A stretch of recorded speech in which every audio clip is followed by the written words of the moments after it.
ఓం శుభంకర్యే నమః. తులారాశి వారికి మార్చి నెలలో గల గోచార ఫలితాలను తెలియజేస్తున్నాము. శ్రద్ధగా ఆలకించండి.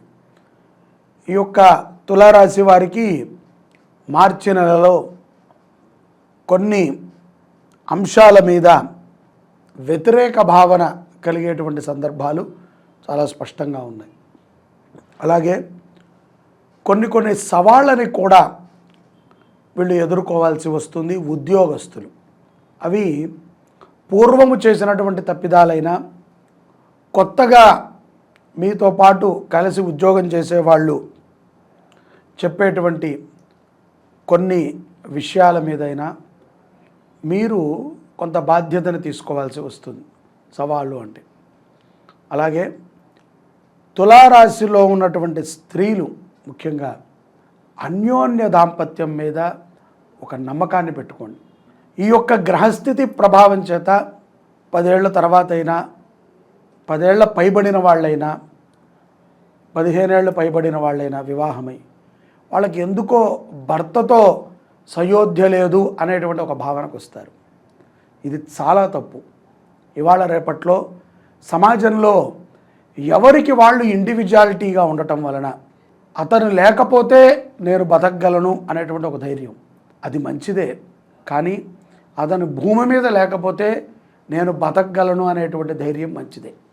కానీ ఉన్నతన కంటే ఇంకా ఎవరో ఉత్తమ స్థితిలో ఉంటారు, ఇంకా ఎవరో బెటర్గా మన చూస్తారు, ఇంకా ఏదో మనం ఇండివిజువల్గా సంపాదించుకోవచ్చు, ఉండవచ్చు అనేటువంటి ఆలోచన స్త్రీ పురుషులకి ఎవరికీ ఉండకూడదు. ముఖ్యంగా స్త్రీకి ఉండకూడదు. ఇదే కర్మ. దారిన పోయేదాన్ని మనం రాసుకుంటమే మన కర్మ. కాబట్టి బాగా ఆలోచన చేయండి. తప్పేం లేదు. ఒక్కొక్కసారి చిలికి గానవాన అవుతుందమ్మా. ఎంత గాలివానైనా, తుఫాను వచ్చినా, ఇంట్లో పడ్డాయి నీళ్లు క్లీన్ చేసుకుని మన ఇంటిని మనము మళ్ళీ నిర్మాణం చేసుకుని అందులోనే ఉండాలి తప్ప ఏదో ఇప్పుడు ఫ్లడ్స్ వచ్చేసాయి వర్షం అంతా, ఈ స్థలం మంచిది కాదు, ఈ ఇల్లు మంచిది కాదు, ఈ వాతావరణం మంచిది కాదు అని చెప్పి ఇంకొక దగ్గరికి వెళ్ళటం అనేటువంటిది కరెక్టేనా? ఎక్కడైనా మన దరిద్రం బాగోకపోతే 50 అంతస్తులో ఉన్నా కూడా నీళ్లు పడతాయి, భూమి మీద ఉన్నా నీళ్లు పడతాయి, ఆకాశంలో ఉన్నా పడతాయి. కర్మని మనం తప్పించలేం. కాబట్టి కొంత నిదానముగా ఉండండి. భర్త ఏదైనా ఉద్యోగమో, వ్యాపారం ఒత్తిడితోనో, లేకపోతే కుటుంబ ఒత్తిడితోనో పురుషుడు ఏదైనా మాట్లాడినా స్త్రీలు కొంచెం ఆలోచనతో మాట్లాడండి. తప్పు లేదు కదమ్మా, నీ భర్తే నిన్ను అన్నాడు. సమాజం అంటేనే పడుతున్నాం మనం. అడ్డమైన వాళ్ళు మనం అంటున్నా కూడా మనం పడుతున్నాం. ఆయన నుంచి మనం సంతతి పొందాం, గుర్తింపు పొందాం. భార్య అన్నా కూడా ఒక్కొక్కసారి పురుషుడు ఆలోచన చేయాలి. ఈ యొక్క అహంకారములతో జరిగేటువంటి కొన్ని ప్రయాణాలే విడిపోయేంత వరకు వస్తాయి. ఎక్కువ కృషితోనే తులారాశిలో ఉన్నటువంటి విద్యార్థులు విజయాన్ని పొందగలుగుతారు. విదేశాల్లోకి వెళ్ళి చదువుకోవాలనుకున్నటువంటి వారికి కూడా ఇది మంచి సమయంగా గోచరిస్తోంది.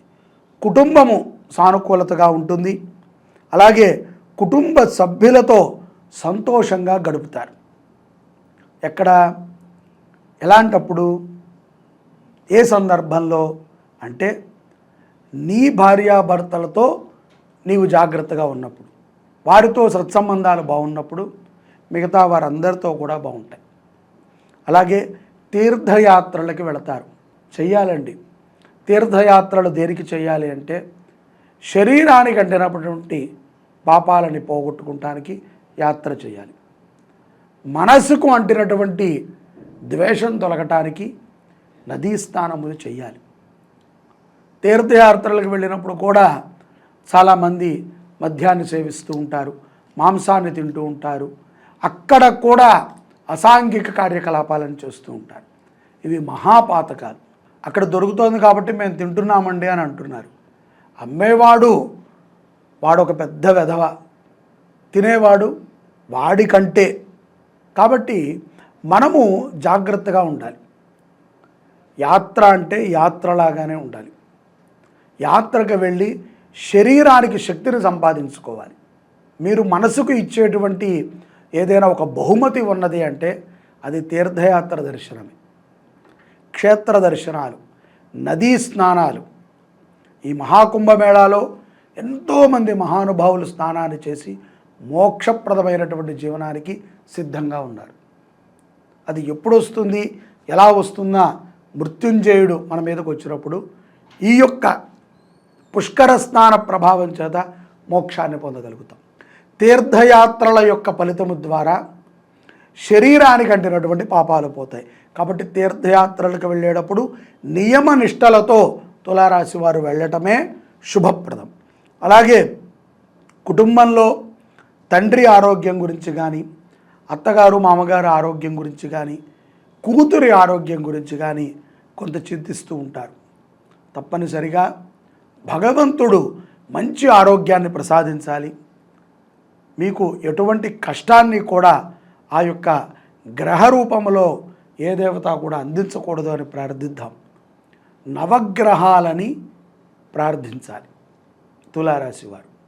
నవగ్రహ స్తోత్ర పఠనం, పిల్లలైనా ఆడవాళ్ళైనా విదేశాల్లో ఉన్నవాళ్ళైనా స్త్రీ పురుషులు ఎవరైనా సరే ప్రతిరోజు నవగ్రహ శ్లోకాలని పఠనము చేయటము, దగ్గరలో ఉన్నటువంటి నవగ్రహ సన్నిధానానికి వెళ్ళి ప్రదక్షిణ చేసి ఆ యొక్క నవగ్రహ శ్లోకాలని చదువుతూ ధ్యానము చేయడం మంచిది. నవధాన్యాలలో ధాన్యము తప్ప అన్ని ధాన్యాలని నానబెట్టి గోవుకి తినిపించడం ద్వారా విశేషమైనటువంటి ఫలితాలని పొందుతారు. ఈ మాసములో ఆదాయం చాలా బాగుంటుంది. అలాగే వృత్తి వ్యాపారాల యందు కొన్ని మార్పులని కూడా ఈ యొక్క తులారాశి జాతకులు చూస్తారు. అలాగే ఈ యొక్క పౌర్ణమి తరువాత ప్రయాణములు చేసే సమయమునందున కొంత అశ్రద్ధ పెడతారు. ఆ అశ్రద్ధ వల్ల కొన్ని ప్రమాదములు కూడా ఈ యొక్క తులారాశి వారికి ఉంటాయి. జీవిత భాగస్వామితో చికాకులు గనక మీరు తగ్గించుకోకపోతే పౌర్ణమి తర్వాత అవి మరింత పెరిగేటువంటి ప్రమాదం ఉన్నాయి. ఆ ప్రమాదం చేత ఉద్యోగస్తులు కానీ వ్యాపారస్తులు కానీ తమ తమ కార్యకలాపాల యందు శ్రద్ధను పెట్టలేకపోతారు. అలాగే అనవసరమైనటువంటి పరిచయాలు, అనవసరమైనటువంటి వ్యసనాలకి కూడా మీరు దగ్గర అవ్వాల్సి వస్తుంది. తస్మాత్ జాగ్రత్త. ఉద్యోగస్తులు దూర ప్రయాణాలు కంపెనీ వారి ద్వారా కానీ మీ ఉద్యోగ అవకాశం ద్వారా కానీ చేసేటప్పుడు ఇష్టదైవ స్మరణని చేయండి. నల్ల వస్త్రాలు ఏమాత్రము తులారాశి జాతకులు ఈ మాసంలో ధరించకూడదు. ఇక్కడికే కదా అవసరమేముంది అని హెల్మెట్ పెట్టుకోకుండా, సీట్ బెల్ట్ పెట్టుకోకుండా అజాగ్రత్తగా ఫోన్ మాట్లాడుతూ అభద్రతగా ప్రయాణం చేస్తే మీకు ప్రమాదాన్ని మాత్రమే గుర్తిస్తున్నారు, కానీ మీ నుంచి ఇతరులకి కూడా ప్రమాదం. అటువంటి హక్కు మీకు లేదు. మీ అజాగ్రత్త వల్ల ఇతరులకి ప్రమాదం జరగకూడదు. మాసాంతంలో జీవిత భాగస్వామితో కొన్ని సమస్యలకి చెక్ పెట్టుకోవాలి. అలాగే మాసాంతములో ధనముని కూడా మితంగా ఖర్చు పెట్టండి. ఏదో ఇష్టానుసారంగా పార్టీలని, ఫ్రెండ్స్ అని, మీకు ఉన్నటువంటి షోకులనన్నీ కూడా చూపించడానికి ధనాన్ని ఖర్చు పెట్టుకుని అభాసుపాలు కాకండి. తులారాశి జాతకులు మీకు ఎన్నో పర్యాయాలు నేను చెప్పి ఉన్నాను, మళ్ళీ కూడా చెప్తున్నాను. తప్పనిసరిగా ఒక గోవుని దత్తత తీసుకుని పోషించండి. ఆ గోమాత యొక్క అనుగ్రహం ద్వారా మీ కుటుంబం ఎంతో ప్రశాంతంగా ఉంటుంది. శ్రీ శుభంకరి సేవా సమితి వృద్ధ గోవులని పోషిస్తోంది, అంటే ముసలి ఆవులని. వాటిల్లో ఏదో ఒక ఆవుని మీ పేరుతో దత్తత తీసుకుని ప్రతి నెల ఆ రుసుముని చెల్లించి మీరు గోవుని కాపాడుకుంటూ ఉంటే ఆ గోమాత యొక్క అనుగ్రహము మీ కుటుంబం మీద సదా ఉంటుంది. ఆ గోమాత యొక్క అనుగ్రహము మీ కుటుంబం మీద సదా ఉంటుంది. అలాగే నవగ్రహ స్తోత్రాన్ని పారాయణ చేయండి. ధాన్యముల్లో, నవధాన్యాలలో ఒడ్లు తప్ప మిగతావన్నిటినీ కూడా నానబెట్టి ఆవుకి తినిపించండి. కుదరని వారు విదేశాలలో ఉన్నటువంటి వారు మీకు తెలిసినటువంటి గోశాల వాడికి ఈ యొక్క సమాచారాన్ని ఇచ్చి దానికి తగ్గ రుసుముని కట్టి మీ పేరుతో తినిపించమని చెప్పండి. మీ పేరు చెప్తూ తినిపించమని కాదు, దానికి ఇచ్చింది మీరే కాబట్టి డబ్బులు పరమాత్మకు తెలుస్తాయి.